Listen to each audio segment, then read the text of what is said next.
Well, water restrictions are back in place across Calgary and some surrounding communities as the city works to repair the Bearspaw feeder main.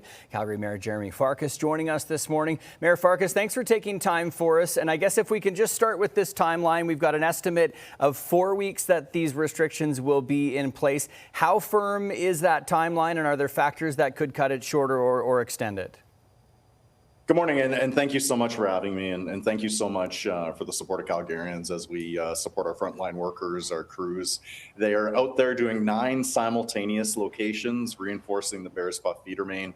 We have set a target for about 4 weeks, but of course, once they open things up, it is possible. It could be longer, but that said, these gentlemen, they know that the entire city is waiting on them. They know that the water supply for nearly 2 million people is resting on their shoulders. So trust me when I say they're going to be working their butts off to be able to get this done as quickly as possible. But for us to buy them the needed time, we need to do relatively small actions within our households. Things like only running our laundry and our dishes when it's full, only washing dishes when necessary, limiting your showers to 3 minutes or less.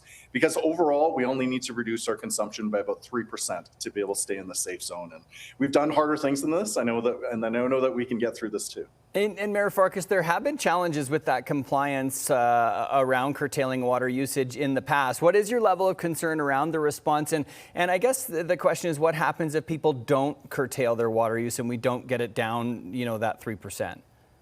Well, the first thing I'll say is that Calgarians stepped up in a big way in 2024, as well as at the end of last year, December 30th. The issue is, though, that Calgary is just growing so fast. We have about 200,000 new people within this region, even since the 2024 break. So that means even though Calgarians reduced our usage, the margin for error is just so much more narrow.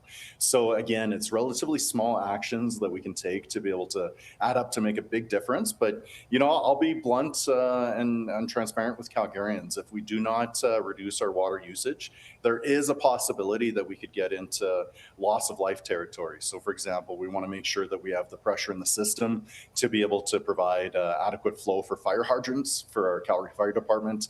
And if there is sudden loss of capacity, it could mean boil water advisories in certain areas of the city or even all across the city. But that said, we're in good shape here relatively if we can all do relatively small actions. And for those who don't know, we have largely two treatment plants in the city of Calgary, the Bearspaw and the Glenmore plant. Think of it as a body with 2 beating hearts.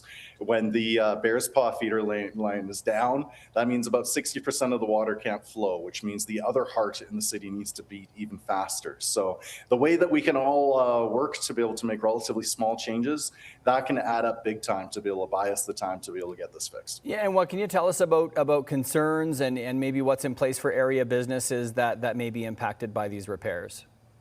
Yeah, so it's absolutely critical that we come down and support those impacted businesses in Montgomery and Bowness. Because we're doing this in a proactive way, the area is not going to have a boil water advisory like the time before. But that said, since even the 2013 flood, this area of the city has been really hard hit.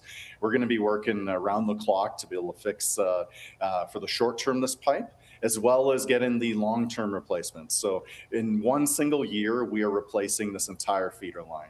This is typically a 4-year project, but we're getting it done in one single year with a opening timeline of about December 1st this year. So again, this is we're in the home stretch, but we're not out of the clear yet. We need to do everything that we can to be able to support our frontline crews as well as those residents and business on the ground. Yeah, and so just give us a reminder. We've got this 4-week period with these restrictions in place, and then what happens beyond that for the summer and then into the fall? Yeah, this Bearspaw feeder main, it is a ticking time bomb. It's crumbling from the inside out. And that's why we're taking the preventative measure of bringing the pipe offline to be able to go at 9 different locations to be able to essentially entomb it with concrete to be able to just nurse it back to health. But in the long term, this pipe is terminally ill. It's not going to be able to be fixed. So we are accelerating that replacement. That said, the pipe could break at any time. It could break in the middle of the summer. It could break next month. We just don't know, which is why we need to accelerate, do faster than anything we've ever done before, this replacement. So as it stands, we're planning for 4 weeks from now to be able to get the pipe back online, and then another proactive shutdown in the fall. But doing it this early in March helps us avoid, say, the growing season, helps get the disruption out of the way, and then ideally it lasts us through the summer. But I just want to be transparent with Calgarians and that we do not know when it will fail next. It will fail again. It's just a matter of time. Okay, we'll continue to follow it. I know we've got you in every Monday for this period of these repairs, so we appreciate that. We'll check in with you next Monday, and we appreciate your time. That is Calgary Mayor Jeromy Farkas. Thank you so much. Thanks.